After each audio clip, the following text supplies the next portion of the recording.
Welcome back, and it's time now for business, and Tom Burgess-Watson from our business desk has joined me. Good evening. We're going to start with news from Portugal, Tom.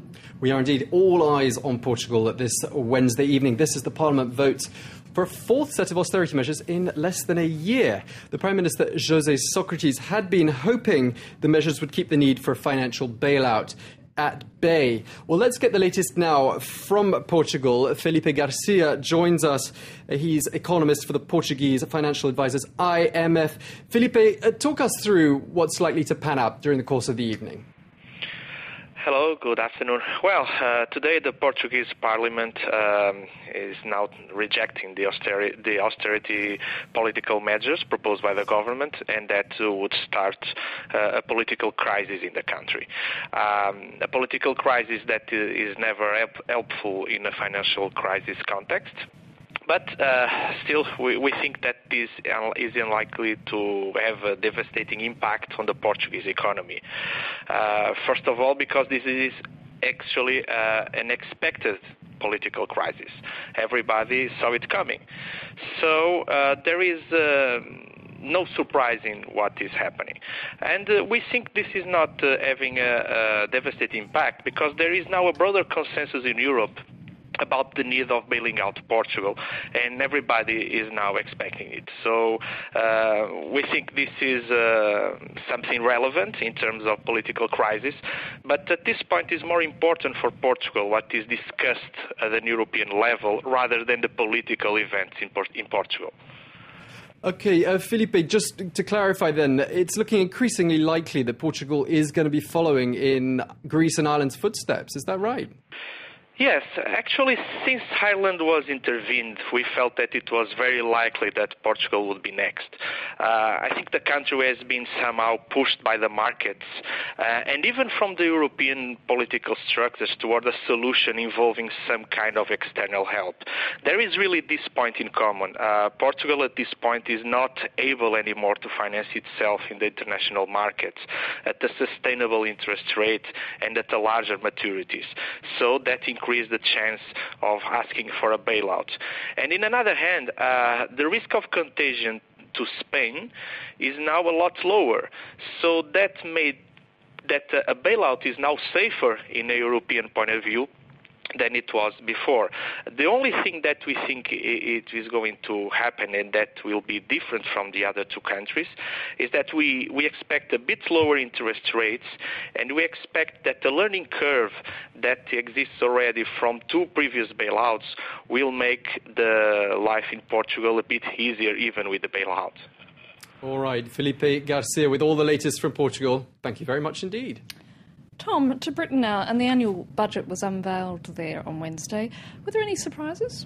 Well, a lot of the bad news, Annette, has already been broken during the course of the emergency budget, which was unveiled last year. Plus, back in January, the sales tax, or VAT as it's known in Britain, was already increased to 20% back in January. Now, that gave the Chancellor of the Exchequer, George Osborne, a few business-friendly measures to present, cuts to corporate tax and tax breaks for small businesses. Motorists are going to be glad with this latest budget, because they'll see 1p slashed off the price per litre of petrol. Not such good news for smokers and drinkers. An increase of about 4p on every pint will be increased to the prices there. Osborne ignoring calls to reduce the size of the deep spending cuts. Well, the Conservative-led coalition is trying to slash the largest ever public deficit in the country. The trade unions, of course, are very concerned by those cuts, but it seems the British business community is welcoming that budget unveiled. Let's take a listen. I think there's a lot in there. I think the early announcement of the decision to cut corporation tax by more than had been planned and continue those reductions.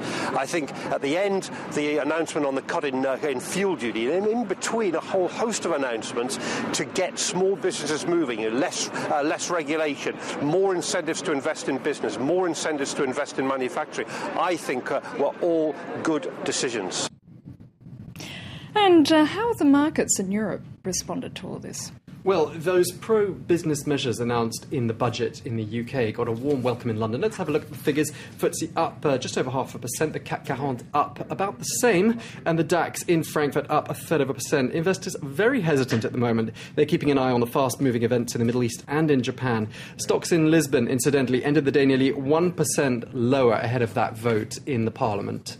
And sticking with the markets, after almost 2 months, the Cairo stock market reopened for business today, I understand. And how did it do on their first day? Well, the session began with confetti being hurled across the trading floor to mark the long-awaited resumption of business. But the festive spirit was short-lived. Within seconds of opening, trade was suspended after an intense sell-off. The market reopened half an hour later, but the benchmark EGX30 lost in its first trading session since January the 27th nearly 9%.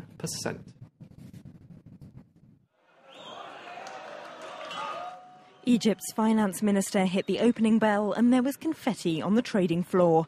It was meant to be a new beginning for the stock market and for Egypt's economy. The revolution forced it to close its doors for 2 months, but the Cairo Stock Exchange was already in trouble.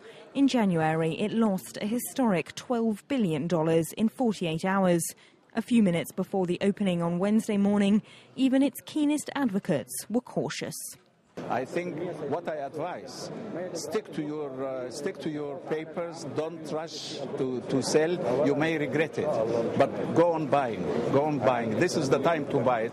Traders didn't follow his advice. Soon after opening, the session was suspended for half an hour because losses were too high. Worried investors are keen to get rid of their shares. A bad day that ended low with a 9% fall.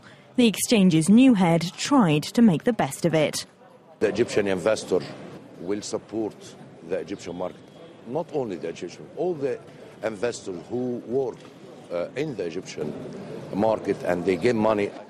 The government is trying to calm the market, promising measures to support the stock exchange and protect small investors. According to one Egyptian investment bank, the index could still lose as much as 30% in the next few weeks. A return to political stability should help stem the fall. OK, and finally to Japan, Tom, and obviously the devastating earthquake and subsequent tsunami is having its toll on many industries in that country, isn't it?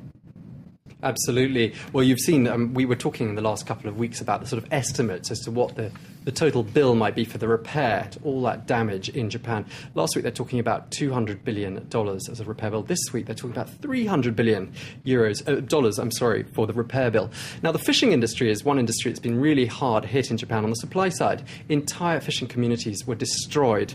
And the damage was so severe that some communities were cut off entirely, and some seafood is going to be cut off entirely for years to come. On the demand side, there's news out there that there is radiation in the sea around the crippled Fukushima nuclear reactor, and that's sent demand for seafood plummeting, and that's an important industry in the country. Certainly is. Tom Burgess-Watson, thank you so much for that. And that's it from us here in the newsroom.